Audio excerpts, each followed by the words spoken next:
शुरू करती हूँ पाक परवरदिगार के नाम से जो बड़ा मेहरबान नहायत रहम करने वाला है। अस्सलाम वालेकुम मेरे इज़्ज़तदार उस्ताद और मेरे बहन और भाइयों, मेरा नाम अनीशा है, मैं नवीं जमात की तालिब इल्म हूँ। आज का मेरा उन्वान है हिजरत मदीना और गज़वात। सबसे पहले हिजरत की माना और मफ़हूम। हिजरत के माना है जुदाई, अलहदगी, एक जगह कतन छोड़कर दूसरी जगह चले जाना।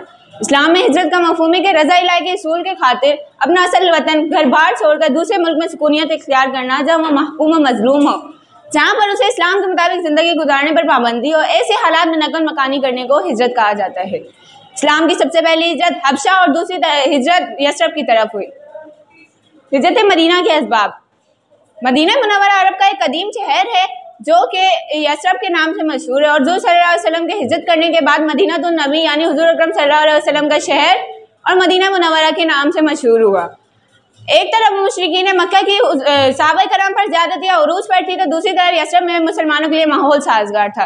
ऐसे हालात में हुज़ूर अकरम सल्लल्लाहु अलैहि वसल्लम ने मुसलमानों को हिजरत की इजाज़त इनायत फरमा दी। कुछ सहाबा कराम हिजरत करके मदीने चले गए और कुछ बाकी रह गए जिन्हें मुशरिकीन ने कैद कर लिया। हुज़ूर बासत नबी से पहले मुशरिकीन मक्का आप करीम सल्लल्लाहु अलैहि वसल्लम को सादिक और अमीन के अलकाब से पुकारते थे, ताहम ऐलान नबूवत के बाद वही आपके जानी दुश्मन बन गए, जिसकी वजह से आपको इस्लाम की दावत देने में बेहद मुश्किल पैदा हुई, पर आपने खुफिया तरीके से ही इस्लाम की दावत को जारी रखा। मुशरिकीन मक्का जो भी लोग इस्लाम कबूल करके मुसलमान हो जाते हैं, उन पर ज़हनी जिस्मानी अज़ियतें देने का कोई मौका हाथ से ना छोड़ते, यहाँ तक कि उन्होंने सहाबा कराम के साथ हुज़ूर अकरम सल्लल्लाहु अलैहि वसल्लम को भी 3 साल तक शेब अबी तालिब में मासूर कर दिया। इन तमाम मुश्किलात को सामने रखते हुए हुज़ूर अकरम सल्लल्लाहु अलैहि वसल्लम ने मुसलमानों को हिजरत की इजाज़त इनायत फरमा दी और ख़ुद अल्लाह ताला के हुक्म के मुंतज़िर थे। नबूवत के 14वें साल आप करीम सल्लल्लाहु अलैहि वसल्लम ने हिजरत की इजाज़त इनायत फरमा दी और सहाबा कराम हिजरत करके मदीने चले गए। हुज़ूर अकरम सल्लल्लाहु अलैहि वसल्लम की हिजरत और वाक़या।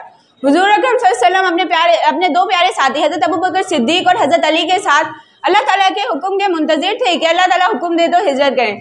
तो नबूवत का 13वां साल शुरू होते ही अल्लाह ताला ने हिजरत का हुक्म दे दिया, तो आपने हिजरत की। जब मुशरिकीन ने देखा कि मुसलमान मदीने में जाकर अपने अहलो यार के साथ सुकून भरी ज़िंदगी गुजार रहे हैं और औसो खरज जैसे ताकतवर कबाइल उनके हिमायती बन चुके हैं, तो उन्होंने ख़ास तौर पर हुज़ूर सल्लल्लाहु अलैहि वसल्लम से हसद की। दारुन नदवा में जमा होकर उन्होंने साजिशें करना शुरू कर दी।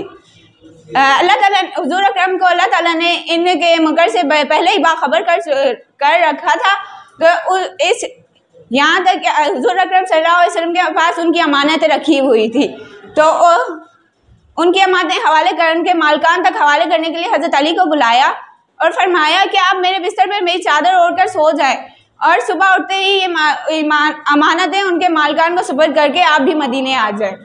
तो रात की तारीखी में आप सल्लल्लाहु अलैहि वसल्लम हज़रत अबू बकर सिद्दीक़ के साथ सोर पहाड़ी की तरफ रवाना हुए और शहर को मुखातिब करते हुए फरमाया, तू बड़ा पाकीज़ा शहर है और मुझे बहुत महबूब है, अगर मेरी कौम मुझे निकलने पर मजबूर ना करती मैं तेरे सिवा कहीं नहीं जाता। इधर सुबह होते ही हुज़ूर अकरम मुशरिकीन कुरैश के लोग हुज़ूर सल्लल्लाहु अलैहि वसल्लम के घर आए। वहाँ आप करीम सल्लल्लाहु अलैहि वसल्लम के बिस्तर पर हज़रत अली को पाकर हुज़ूर अकरम सल्लल्लाहु अलैहि वसल्लम के बारे में दरियाफ़्त किया और उनकी तलाश में निकल गए, यहाँ तक के गार सौर तक पहुँच गए, पर अल्लाह के हुक्म से आप करीम सल्लल्लाहु अलैहि वसल्लम और हज़रत अबू बकर सिद्दीक़ उन्हें नजर ना आए। चौथे दिन आप करीम सल्लल्लाहु अलैहि वसल्लम गार से निकले और सूरज ढलने के बाद आगे कूच किया और उसके बाद उधर कुबा बस्ती पहुंच गए, जहां पर आपने कुछ दिन क़याम किया और वहां पर एक मस्जिद भी तामीर कराई जिसका नाम मस्जिद कुबा है और जिसके लिए कुरान में इरशाद है, अव्वल मस्जिद है जिसकी बुनियाद तकवा पर है। फिर उसके बाद अल्लाह के हुक्म से जुमे के दिन आप करीम सल्लल्लाहु अलैहि वसल्लम मदीने के लिए रवाना हुए और बनु सालिम बिन औफ की बतन वादी में जुमे की नमाज अदा की और उसके बाद मदीने पहुंच गए। मदीने वालों ने आप करीम सल्लल्लाहु अलैहि वसल्लम का पुरजोश तरीके से इस्तकबाल किया और उनसे हर तरह का ताउन किया। हिजरत की फजीलत। जो हिजरत करने वाले को अल्लाह दोनों जहानों में कामयाबी हासिल होगी और अल्लाह ताला की रहमत का हकदार बन सकता, उसके लिए आखिरत में बहुत बड़ा अजर इनाम है और उसे बहुत सवाब मिलेगा। गज़वा के माना है लड़ने निकलने जंग करने के हैं। इस्लाम मुहद्दिसीन के नज़दीक गज़वा ऐसी जंगी मुहिम को कहा जाता है जिसमें आप करीम सल्लल्लाहु अलैहि वसल्लम ने बज़ाते खुद शिरकत की हो और लश्कर के सलार की हैसियत से हो।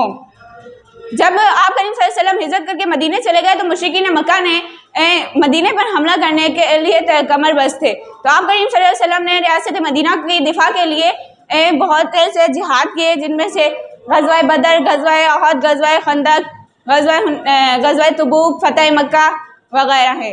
गज़वा बदर मदीने में 1 साल गुजारने के बाद ही मुशरिकीन मक्का ने अबू जहल की क़यादत में मदीने पर हमला किया। अल्लाह ताला ने आपको इससे पहले ही बाखबर कर चुका था, तो आपने बदर के मकाम पर आगे बढ़कर उनका मुकाबला किया। गज़वा उहद, गज़वा बदर के ठीक 1 साल बाद ही कुरैश मक्का अबू सुफियान की क़यादत में मदीने पर हमले के लिए तैयार थे।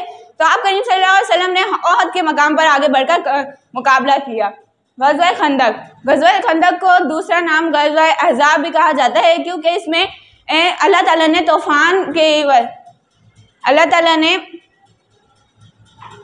तूफ़ान और आंधी से कुफ़ार को उनके मकसद में कामयाब ना होने दिया।